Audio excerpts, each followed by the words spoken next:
Prices don't rise because of inflation. Prices rise because something broke far away from your eyes. That's the part nobody understands until it's too late. The real collapse doesn't announce itself. It doesn't show up at the checkout counter or on a chart or in a headline.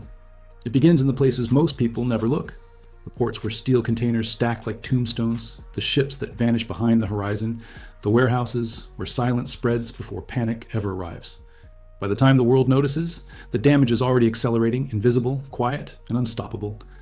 And right now, the same silent machinery that once broke the world in 2021 is beginning to strain again, not loudly, not dramatically, but with the same subtle tension you feel before something snaps.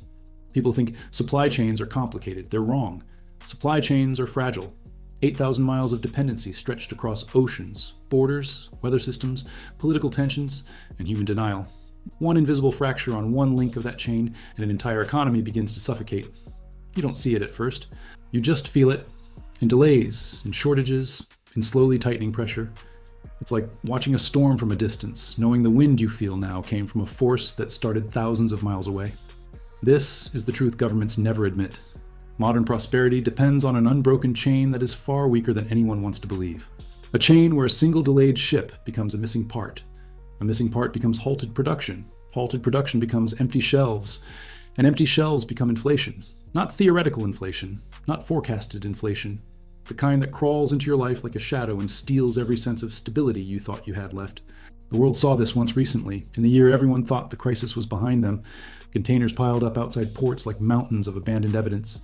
Ships waited weeks for a single slot to dock. Factories that had run flawlessly for decades suddenly froze as if the world itself had stopped turning. A shortage of chips didn't feel like a shortage of chips. It felt like missing cars, exploding prices, and a pressure on households that never let up. Nobody called it a supply chain collapse until it was already consuming everything. And by then, the inflation wave it created had already spread across the entire system. But what happened in 2021 wasn't new. It was just the latest repetition of a pattern the world refuses to learn from. Every major inflation event in modern history began the same way. Silently, from far away, triggered by a disruption most citizens never saw coming. In 1973, it was oil. A political decision, a sudden embargo, a few ships redirected, and the global system convulsed. Not because demand changed, not because consumers panicked, but because a crucial artery was squeezed by a few degrees. The price spike came later. The panic came after. The real collapse started the moment the supply line tightened, long before ordinary people understood what the word embargo meant. During the Second World War, the deadliest battles weren't always fought on land. They were fought in the shadows of the sea, where blockades and submarine lines strangled nations from the outside in. Food didn't vanish because fields were empty. Goods didn't disappear because factories stopped. Things vanished because ships never arrived. A silent war under the waves starved economies before bullets ever could. Historians review those moments as military strategy. Economists should review them as warnings, because the same vulnerability, the exact same structural weakness, still defines every modern economy today. Only now it is multiplied by complexity, globalization, and a dependency web so wide that no nation can isolate itself from a shock that begins thousands of miles away. And the United States, for all its power, wealth, and influence, is one of the most vulnerable of all. The country that built its dominance on global reach is now trapped by that same distance. Every day, America relies on an 8,000-mile chain that stretches across oceans guarded by no one and controlled by everyone. Cargo moves through ports that are understaffed, aging, and always one bottleneck away from chaos. It depends on ships controlled by foreign companies, on factories located in rival nations, on raw materials extracted from politically unstable regions. The slightest disruption in any of those places is enough to push the entire system into the early stages of breakdown. But early stages never look like collapse. They look like minor delays. They look like small shortages. They look like excuses the public dismisses: bad weather, labor disputes, temporary congestion. All harmless until they compound. All invisible until they converge. And right now, those signals are appearing again. Quietly, predictably, and more dangerously than before. Look closely and you'll see the pattern forming like cracks in glass. The global shipping network is slowing, not dramatically, but rhythmically, like a heartbeat under strain. Costs are rising quietly, a whisper before a storm. Warehouses report delays they cannot explain. Retailers see inconsistencies they hope will fix themselves. Manufacturers stretch inventories beyond safe limits. And the world shrugs because there is no catastrophe yet, only inconvenience. That's exactly how every supply chain collapse begins. Not with noise, but with silence. What the public never notices is the psychological side of these events. Human denial always delays the response. Companies assume the problem will fix itself. Governments insist everything is under control. Consumers stay calm until shelves show gaps. By the time they panic, the system is already months deep into breakdown. Panic buying is not the cause of supply chain failure. It is the final stage, the point where the invisible collapse becomes loud enough for everyone to hear. And once it reaches that stage, the damage is irreversible. Part 1 always ends the same way. A false sense of stability, just stable enough to convince the world that nothing is wrong. And we are in that moment right now. The moment where pressure builds quietly, where signals multiply, where small disruptions align into a single trajectory. The world believes inflation has been defeated, prices have cooled, the crisis has passed. But behind that illusion, the chain is tightening again. And if the next break happens, it will hit harder than before, because the system never fully recovered from the last collapse. It merely adapted, weakened, stretched thinner than ever. Which means part 2 begins whether anyone is ready or not. The truth is, the modern supply chain is not a chain at all. It is a web held together by trust, timing, and assumptions. Trust that nations will stay stable. Trust that shipping routes will remain open. Trust that ports will process ships fast enough to keep shelves full. But trust doesn't survive stress, and tension is rising in every corner of the network. Storm seasons are strengthening, trade tensions are escalating, labor shortages are becoming normal. Industrial capacity is shifting, political cooperation is thinning. None of these signs are dramatic alone. But together, they create the early formation of another inflation wave no one wants to see. This is the part where the narrator's voice drops, not for drama, but because the truth is sharper when spoken softly.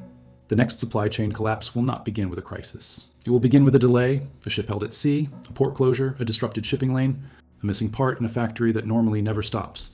And because the system is tighter than ever, that single spark will travel faster, spread wider, multiply deeper than the shock of 2021. Imagine a factory in Asia pausing production for 2 days. That pause sends a ripple through a distribution network already stretched thin. Retailers run out of a key component. Manufacturers halt assembly lines. Companies place emergency orders at higher prices. Shipping demand spikes. Costs jump. That jump moves into wholesale prices. Wholesale prices move into consumer prices. Politicians call it inflation. But the cause was a bottleneck far away, long before numbers changed on a chart. Now imagine that happening in multiple regions at once. Not because of disaster, but because the entire global system is nearing its limit. That is the danger forming now. Not a single catastrophic event, but a convergence of minor disruptions occurring simultaneously. That's how the worst supply chain collapses form, quietly through accumulation. History already proved this pattern. In the 1970s, the oil embargo didn't need a global war to trigger panic. It needed pressure on a critical artery, and the world collapsed inward. In World War II, a few key shipping lanes closed and entire nations starved of resources. In 2021, ports slowed and the global system convulsed. It always begins with a tightening. It always ends with the public paying the price. America's dependency makes it the epicenter of the next wave. The country produces less of what it consumes than at any point in modern history. Nearly every essential good, electronics, machinery, pharmaceuticals, clothing, materials, must travel thousands of miles across oceans that are increasingly unstable. The nation's ports, its lifelines, are older than the crisis they are preparing to face. Its supply chains operate on efficiency, not resilience, on speed, not strength, on assumptions, not guarantees. When the system is stretched this thin, the next shock becomes inevitable, not because the world is collapsing, but because the world built its prosperity on a chain that cannot handle strain. And strain is rising, slowly, quietly, relentlessly. People notice inflation only when it arrives, but inflation never begins where the public sees it. It begins in the shadows, in missed shipments, in rising container costs, in raw materials that take a little longer to arrive. In small inconsistencies that economists call noise, but historians recognize as signals. Every major inflation wave begins with those signals. Every silent collapse follows that script. We are being pulled toward that script again, and as the pressure tightens, a second truth emerges. Once a supply chain enters the early stage of collapse, solutions shrink. Companies try to reroute shipments, but routes are full. Governments try to stabilize trade, but tensions rise. Consumers try to adapt, but options shrink. The system becomes reactive, not stable. The chain becomes a countdown, not an asset. And the public becomes the final payer, every time. This is why the next inflation wave will feel sudden, even though it isn't. This is why prices will rise, even though demand is weakening. This is why shortages will appear, even when production is stable. Because what S-breaking is in, T the economy, it is the silent system underneath it, the global network the entire modern world depends on without ever noticing. You are living in the calm before the break, the quiet between tightening and snapping, the moment before the next wave begins. And when it does, it will not start in stores. It will start far away from your eyes, in the ports, in the ships, in the warehouses, in the places nobody watches, until everything becomes expensive again.